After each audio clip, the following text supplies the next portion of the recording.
What is the most common problem with furnaces?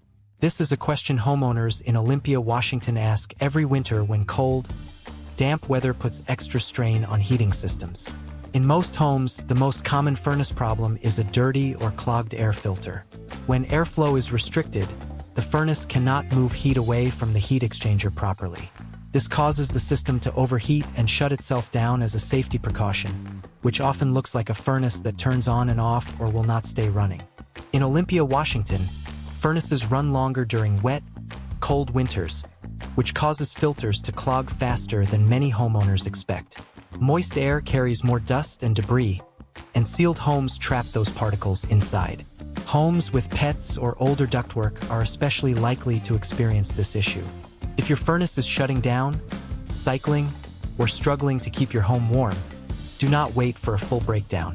Schedule your furnace repair with Blues Heating and Air today. Call now or book online to get fast, honest diagnostics from a local Olympia, Washington team you can trust.